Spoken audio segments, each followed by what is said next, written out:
Welcome to Democracy Now!, democracynow.org, The War and Peace Report. I'm Amy Goodman. Senate Republicans voted unanimously Monday to block a House-approved bill that would fund the federal government and raise the ceiling on the national debt.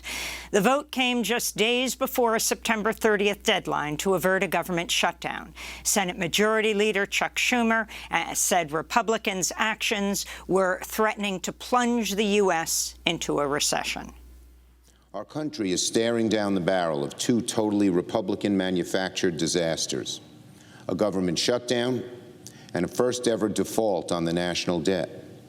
The impacts of both would gravely harm every single American in this country. Treasury Secretary Janet Yellen has notified Congress that unless it acts before mid-October to raise the debt ceiling, the U.S. government will default on its debts. Arizona Democratic Senator Kyrsten Sinema has scheduled to hold a fundraiser today with 5 business lobbying groups that oppose a massive spending bill containing some of the Biden administration's top legislative priorities. That's according to the New York Times, which reports those in attendance are being asked to write checks for up to $5,800 to Senator Sinema's campaign.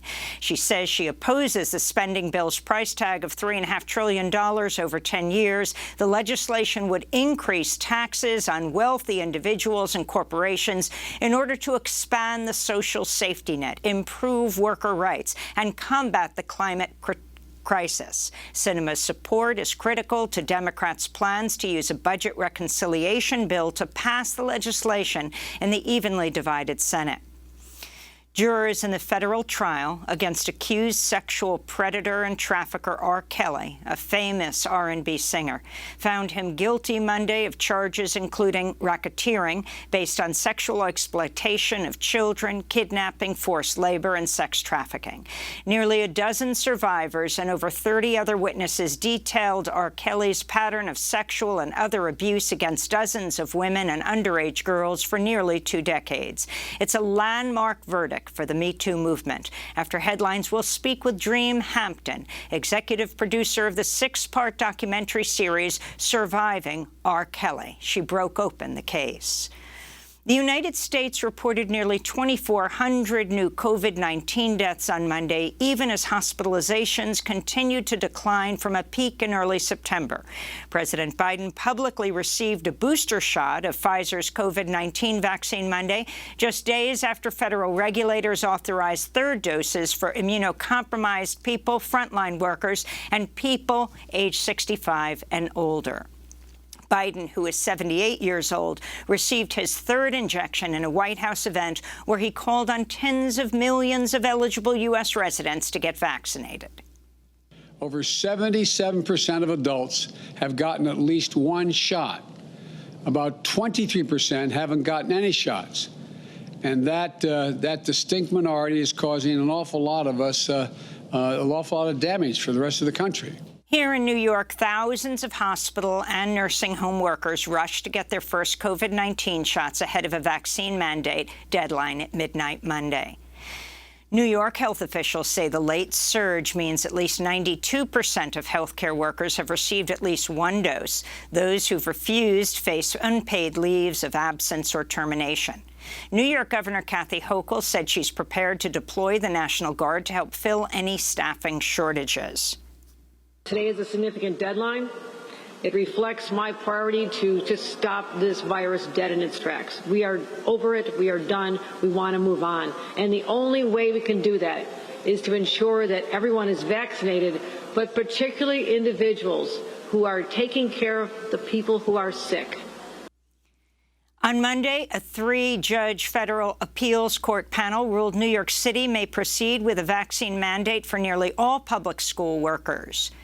Top officials in the Trump administration's Central Intelligence Agency discussed kidnapping and assassinating WikiLeaks founder Julian Assange while he took refuge in the Ecuadorian embassy in London in 2017.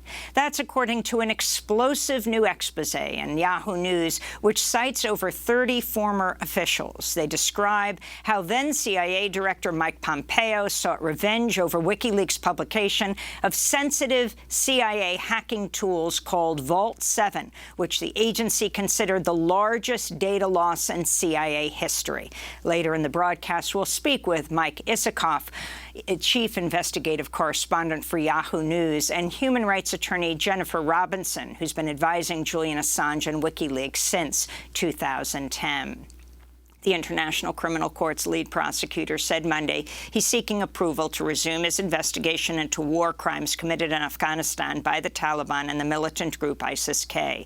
Notably absent from the ICC statement was any mention of alleged war crimes committed by the United States, its allies, and the former U.S.-backed government in Kabul. Patricia Grossman of Human Rights Watch tweeted in response, "It seems there's no end to the betrayal of Afghans. Now, so many victims of torture and other abuses by U.S. and former Afghan government forces have been told there is no justice for you," she said. Meanwhile, the Taliban-appointed chancellor for Kabul University said Monday all women would be indefinitely barred from attending courses, either as professors or students. And Afghanistan's first-of-its-kind women's driving school reports business has ground to a halt since the Taliban takeover in August. Since the previous government collapsed, we have not registered a single new student. And also, no one has contacted us to get a registration. The previously admitted students are calling us and asking if they can join their classes, but they are worried about their security. In Tunisia, over 100 senior officials with the country's largest political party have resigned, protesting President Kais Saied's ousting of the Tunisian prime minister and a suspension of parliament in July. Opponents are decrying an attempted coup after Saied gave himself executive authority. On Sunday, thousands of protesters gathered in the capital, Tunis, demanding Saied step down. He is acting like he is the sun that is rising on the country, the general prosecutor, the president, the parliament, the government, like he is everything, even his authority that revises the constitutional laws. It is like he is saying, "I am your God Almighty." That is what it means. No, this must be removed. The Tunisian people deserve better than this. In immigration news, the Biden administration's issued a new rule that seeks to modify DACA, that's the Deferred Action for Childhood Arrivals, in an effort to preserve and protect the temporary relief program from future legal challenges. This comes after a Texas federal judge in July struck down DACA, arguing the program exceeded President Obama's authority when it was created through executive action in 2012. July's ruling blocked new DACA applications. DACA has provided temporary protection from deportation and work authorization to some 800,000 undocumented people who were brought to the U.S. as children. Filmmaker Melvin Van Peebles, praised as the godfather of modern black cinema, died in New York last week at the age of 89. Peebles is best known for his iconic 1971 film Sweet Sweetback's Badass Song, which is credited with launching the blaxploitation movie genre. Peebles was also an actor, a novelist, a playwright, and composer.